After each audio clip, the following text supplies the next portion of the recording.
Hi అండి. అందరూ ఎలా ఉన్నారు? నేనైతే చాలా చాలా బాగున్నానండి. మరొక కొత్త రెసిపీతో మీ ముందుకైతే వచ్చేసానండి. ఈరోజు బ్రేక్‌ఫాస్ట్ అయితే చాలా అంటే చాలా మంచి బ్రేక్‌ఫాస్ట్ అయితే చేసి చూపించబోతున్నానండి. ఒక కప్పు బొంబాయి రవ్వ ఉంటే చాలండి. ఈ బ్రేక్‌ఫాస్ట్ అయితే ఇంట్లోనే తయారు చేసేసుకోవచ్చు. రోజు పూరి, అట్టు, ఇడ్లీలు తిని బోర్ కొడుతుందా? అయితే కొత్తగా ఈ ట్రై చేయండి. బ్రేక్‌ఫాస్ట్ ఎలా ఉంటుందో రండి వీడియోలోకైతే వెళ్ళిపోదాము. ముందుగా నేను ఒక కప్పు సూజీ రవ్వ తీసుకున్నానండి. ఉప్మా రవ్వ అని కూడా అంటారు. తర్వాత చిన్న కప్పుతోటి పెరుగు కూడా వేసుకుందాము. వేసుకున్నాక మొత్తం కలిసేటట్టుగా కలుపుకుందామండి. వీడియోలో చూపిస్తున్న విధంగా ఇలా కలుపుకోండి. తర్వాత కొద్దిగా నీళ్లు పోసుకుందాము. నీళ్లు పోసుకొని మొత్తం కలిసేటట్టుగా కలుపుకుందామండి. పెరుగు, ఉప్మా రవ్వ, కొద్దిగా నీళ్లు పోసుకొని ఇలా వీడియోలో చూపిస్తున్న విధంగా మొత్తం కలిసేటట్టుగా ఇలా కలుపుకోండి. చూడండి, చక్కగా కలుపుకున్న తర్వాత మూత పెట్టేసుకొని ఒక 5 నిమిషాల వరకు నానబెట్టుకుందామండి. చూడండి, 5 నిమిషాల తర్వాత రవ్వ చక్కగా నానిపోయింది. రెండింతలయింది చూడండి రవ్వ. తర్వాత ఒక మిక్సీ జార్ తీసుకొని మిక్సీ జార్లో మనం నానబెట్టుకున్న రవ్వనైతే వేసేసుకుందామండి. ఇలా మొత్తం మిక్సీ జార్లో వేసేసుకున్న తర్వాత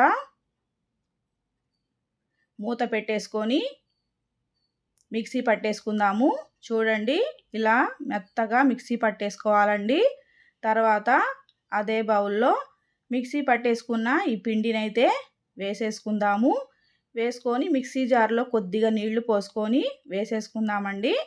వేసుకొని మొత్తం కలిసేటట్టుగా కలుపుకున్న తర్వాత రుచికి సరిపడే సాల్టు, ఒక 1/2 టేబుల్ స్పూను తినే సోడా అండి.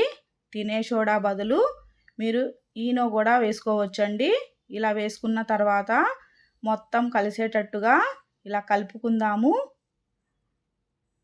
మనం ఎంత చక్కగా కలుపుకుంటే అంత బాగా వస్తుందండి. కలుపుకున్న తర్వాత స్టవ్ వెలిగించేసి ప్యాన్ పెట్టేసుకుందాము. తర్వాత కొద్దిగా ఆయిల్ వేసుకొని ప్యాన్ మొత్తం ఇట్లా అప్లై చేసుకుందామండి. చేసుకున్న తర్వాత మనం కలిపి పెట్టుకున్న పిండిని ఇలా 2 స్పూన్లు వేసేసుకుందాము. వేసుకున్న తర్వాత తురిమిన క్యారెట్ వేసుకుందామండి. మీరు క్యారెట్కి బదులు క్యాప్సికమ్ అవి కూడా వేసుకోవచ్చండి. నేను కొత్తిమీర కూడా వేస్తున్నాను. వేసుకొని మూత పెట్టేసుకుందాము. ఒక 2 నిమిషాల తర్వాత చూడండి, అంతేనండి, అయిపోయింది. ప్లేట్లోకి అయితే తీసేసుకుందాము. మళ్ళీ ఇంకోటి వేసి చూపిస్తున్నాను చూడండి. అలాగే కొద్ది క్యారెట్ తురుము, కొద్ది కొత్తిమీర కూడా వేసేసుకుందాము. మీరు ఇంట్లో ఎలాంటి కూరగాయలైనా సరే వేసుకొని చేసుకోవచ్చండి. వేసుకొని మూత పెట్టేసుకుందాము. చక్కగా ఉడికిపోయింది. తీసేసి ప్లేట్లో వేసేసుకుందామండి. మొత్తం ఇలాగే వేసుకున్న తర్వాత ఒక ప్లేట్లోకి అయితే తీసేసుకుందాము. చాలా హెల్తీ బ్రేక్ఫాస్ట్ అండి. ఒక కప్పు ఉప్మా రవ్వ ఉంటే చాలు. ఈ బ్రేక్ఫాస్ట్ అయితే తయారు చేసేసుకొని తినేసేయచ్చండి. ఈ వీడియో కనుక మీకు నచ్చినట్లయితే లైక్ చేయండి, షేర్ చేయండి, కామెంట్ చేయండి, హైప్ చేయండి. మరో కొత్త వీడియోతో కలుసుకుందాం ఫ్రెండ్స్.